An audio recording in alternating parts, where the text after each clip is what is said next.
Olá, meus queridos alunos, tudo bem com vocês? Espero que sim, espero que estejam com muita saúde, muita paz e com muita disposição para estudar matemática e todas as outras áreas de conhecimento, né? Mas puxando a sardinha para a matemática, que vocês estejam com muita disposição para embarcar junto comigo nesse novo objeto de conhecimento que é a probabilidade. Um estudo fantástico e que dá continuidade ao que estávamos trabalhando, que é a análise combinatória. Se a gente observar aqui nessa habilidade que eu trouxe para vocês, que ela é prevista para o ensino médio, o aluno tem que sair sabendo fazer contagens e, ao mesmo tempo, sabendo calcular probabilidades dentro desse universo, dessa contagem. Porque quando você entra na análise combinatória, você percebe que aquelas propriedades, elas fundamentam para que vocês possam estar fazendo cálculos de grandes contagens sem precisar de escrever de uma por uma, sem estar tendo que você colocar todas as possibilidades de forma visível ou concreta. Através das propriedades que trabalhamos, como fatorial, combinações, permutação e o princípio fundamental da contagem, eles ajudam, eles auxiliam na hora de efetuar cálculos, tanto cálculos pequenos como cálculos mais complexos, né? Então venham junto comigo, eu trouxe um vídeo para que vocês conheçam um pouco dessa história fantástica do surgimento desse objeto de conhecimento.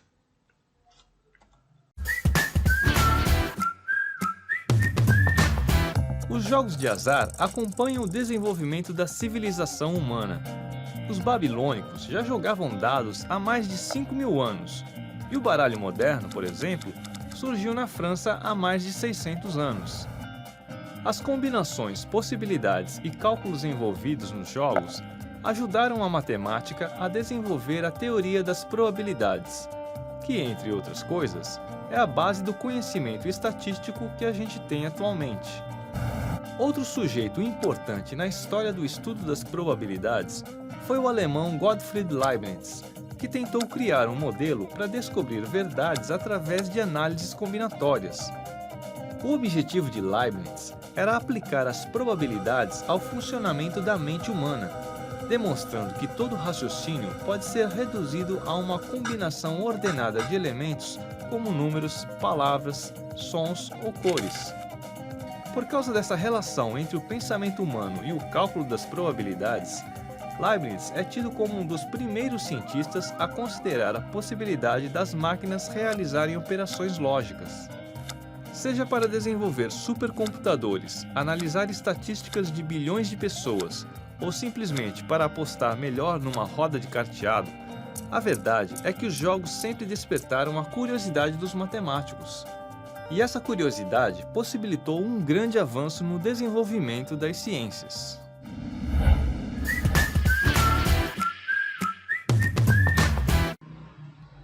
Que história fantástica, hein?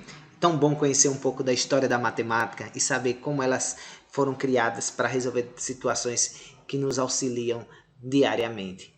Mas para poder se aprofundar um pouco mais sobre o que é realmente o estudo da probabilidade, eu trouxe para vocês esse conceito fundamental que o aluno, para poder fazer esse estudo, é necessário ele conhecer, que é o espaço amostral e o conjunto universo, que é formado por todas as possibilidades de um experimento acontecer.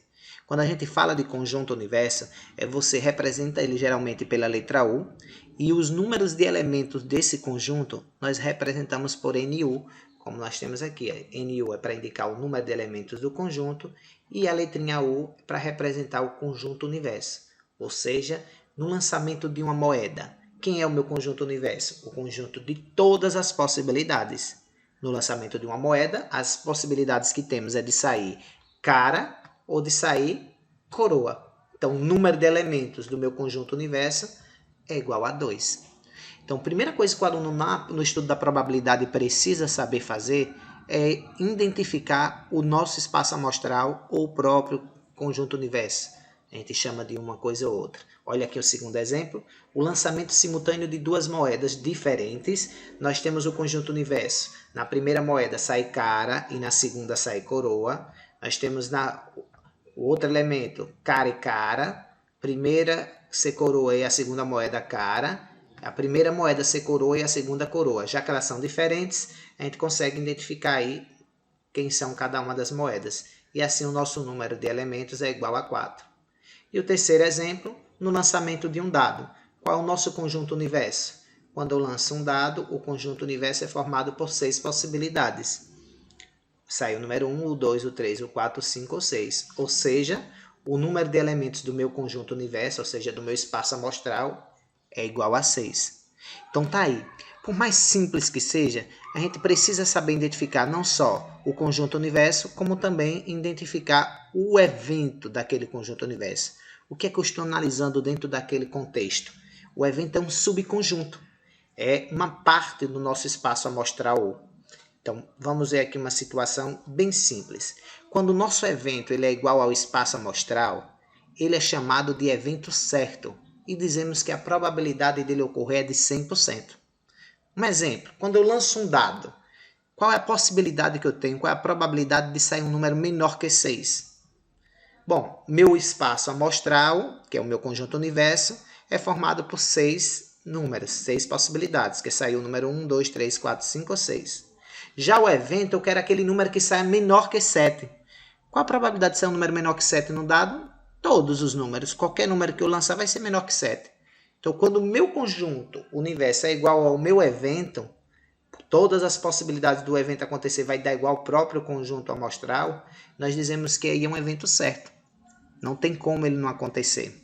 É como se eu colocasse 2 cédulas de 50 no meu bolso e quisesse aqui perguntar qual é a probabilidade de eu retirar uma cédula dessa ao acaso e sair uma cédula de 50. Óbvio que 100%. Qualquer uma das possibilidades que eu pegar vai sair a cédula que eu quero, porque eu só tenho cédula de 50. Quando o nosso evento, olha, colocando aqui agora, quando o nosso evento ele é vazio, ele é chamado de evento impossível. Ou seja, dizemos que a probabilidade de acontecer é 0. Mas como é que eu posso ter um evento vazio? Simples. No mesmo problema do lançamento de um dado, se eu perguntasse qual é a probabilidade de eu lançar um dado e sair um número maior que 6. Se um dado só vai até o número 6, se esse meu dado só vai até o 6, é impossível sair o número 7. Então, nesse caso, dizemos que esse evento ele é um evento impossível de acontecer. Por quê? Porque, voltando aqui, ó, porque nesse caso ele é um evento vazio. E a terceira possibilidade é quando a união de 2 eventos é igual ao espaço amostral. E não tem interseção, eles não têm ponto em comum. Chamamos esses eventos de eventos complementares. Um exemplo de novo com o dado. Qual a probabilidade de se lançar um dado e sair um número, quando a gente sai, um número par ou um número ímpar? Vamos analisar os 2 eventos separados. O evento A é sair um número par e o evento B é sair um número ímpar. Se o meu dado tem 6 números, onde 3 números são ímpares e 3 números são pares, quando eu faço a união desses 2 eventos, vai dar igual a quem? Ao meu conjunto universo, que é o conjunto de todas as possibilidades de ocorrer o meu experimento. Esses 2 conjuntos, quando eles se complementam, eles não têm elemento em comum, eles não têm interseção. Então, quando eles juntam, formam justamente o conjunto universo. Então, dizemos que esses eventos são complementares. Bom, vamos ver na prática como é que se representa a probabilidade. Seja um espaço amostral U e um evento chamado de A. Esse A pertence ao nosso conjunto U, né? Porque a gente viu que todo evento ele é um subconjunto do conjunto universo. Dá-se o nome de probabilidade do evento A a seguinte fórmula. A probabilidade de A é o número de elementos do evento A acontecer dividido pelo número de elementos do nosso conjunto universo. Chamamos de casos favoráveis, que é o que está sendo analisado no experimento, dividido pelos casos possíveis. Olha aqui um exemplo. No lançamento de um dado, qual é a probabilidade de sair um número menor que 4? Para você fazer o cálculo da probabilidade, olhando aqui a fórmula, a gente precisa saber quem são os casos favoráveis e quem são os casos possíveis. Quem é o meu evento A que eu estou analisando? Sai um número menor que 4. Então, são essas 3 possibilidades. Então, o número de elementos do meu evento é igual a 3, que são os casos favoráveis. Já os casos possíveis, ó, a gente tem aqui, é igual a 6. Quando eu lanço um dado, eu tenho 6 possibilidades. Então, vamos fazer o cálculo da probabilidade. É o número de elementos do conjunto A dividido pelo número de elementos do nosso conjunto universo. O número de elementos do conjunto A são quantos? Os casos favoráveis? 3. que são 3 possibilidades que eu tenho de sair um número menor que 4. E quem é o número de elementos do nosso conjunto universo? 6. Então, 3 sobre 6 é o que nós chamamos da probabilidade desse evento A acontecer. Que podemos simplificar numerador e denominador por 3. Aí, se eu dividir 3 por 3, dá igual a 1. E se eu dividir 6 por 3, dá igual a 2. Essas frações são equivalentes. Casos possíveis, poderiam representar por 0,5. Ou simplesmente, quando eu tenho metade de alguma coisa, eu tenho o quê? 50%. Então, eu posso escrever esse 0,5 como 50%. Até porque a linguagem de porcentagem, quando vocês estudaram porcentagem, porcentagem ela vem da palavra por 100, divisão por 100. Então, 0,5, se eu quero representar em uma fração com denominador igual a 100, aqui a parte do centésimo é o mesmo que ter o zero. Então, é 50 sobre 100. 50 sobre 100 a gente lê como 50%. Só que nós podemos representar a porcentagem tanto com a parte simbólica, como podemos representar na forma de fração. Que 50 sobre 100 é o mesmo que 50%. Que a gente representa como meio. Então, são várias maneiras de representar um mesmo número. Porém, muitos alunos sentem dificuldade quando vê da escrita, da transformação fracionária para decimal ou da decimal para porcentagem, e aí acabam confundindo por não aplicar corretamente esses conceitos. Aplicar corretamente essas escritas, né? Bom, vamos ver mais um exemplo. Para qualquer evento A de um espaço amostral, nós vamos ter as seguintes propriedades aqui. Se o nosso evento A ele for igual ao nosso conjunto U, que é o conjunto universo, então dizemos que a probabilidade de acontecer é igual à probabilidade do conjunto universo, que é igual a quanto? A 1. 1, quando se fala na probabilidade, é o mesmo que 100%. Por quê? Vamos ver o exemplo aqui desse aqui. No lançamento de um dado, qual é a probabilidade de sair um número menor que 7? Bom, primeiro eu vou para o evento. Sair um número menor que 7, nós temos 6 possibilidades no dado. Então, o número de elementos do evento A é igual a 6. Acabamos de encontrar quem? Os casos favoráveis. Vamos encontrar agora os casos possíveis. O nosso conjunto universo, quando se lança um dado, ele tem quantas possibilidades? 6. Assim, os casos possíveis também é igual a 6. Quando, olha aqui o que diz a propriedade. Quando o nosso evento ele é igual ao nosso conjunto universo, dizemos que a probabilidade de A ocorrer é igual à probabilidade de ocorrer o conjunto universo, ou seja, igual a 1. Olha aqui a fórmula de probabilidade. 6, que é os casos favoráveis, dividido pelos casos possíveis, que é 6. Quando o numerador é igual ao denominador, essa divisão dá igual a quanto? A 1. E 1 nada mais é do que 100%. Se a gente escrever 100%, como é que ficaria? 100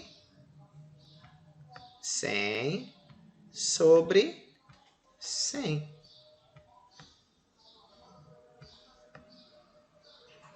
É assim que fica a linguagem de 100%.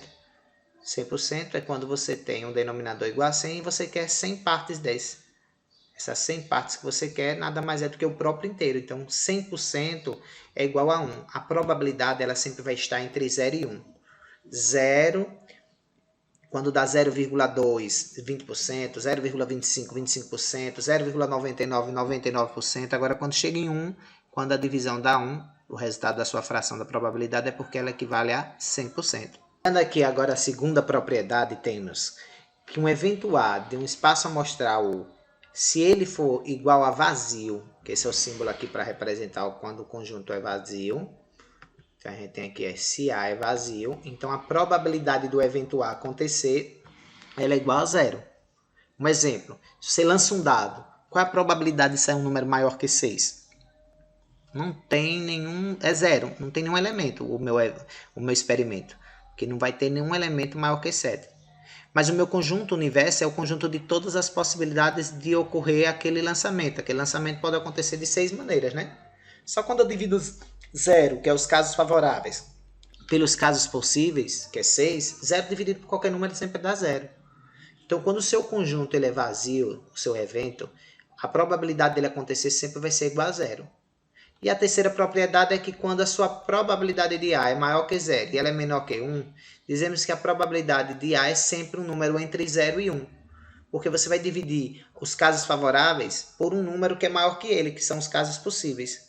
Então, sempre que isso acontece, é porque você dividindo um número por outro que é maior que ele, sempre vai dar entre 0 e 1, essa divisão. Vamos ver algumas situações aplicando também exemplos. Vamos ver agora também a quarta propriedade.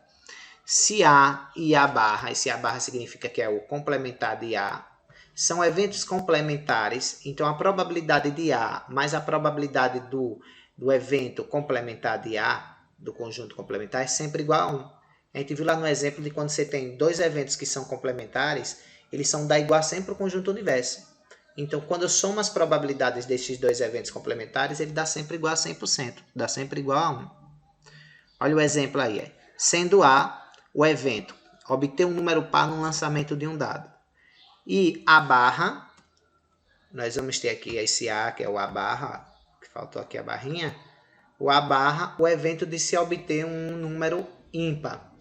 Então, qual a probabilidade do evento A acontecer? Casos possíveis divididos por casos favoráveis, que a gente viu neste instante, que é 50%, que é meio. De sair um número ímpar também 50%, que é meio.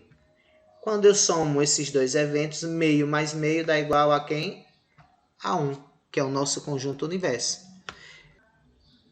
Então, eu peço para que vocês agora tentem resolver a lista de exercícios que está disponível agora no Google Formulário, no grupo da escola, do WhatsApp da escola. Tentem fazer. Até a próxima aula. Qualquer dúvida, estou à disposição de vocês.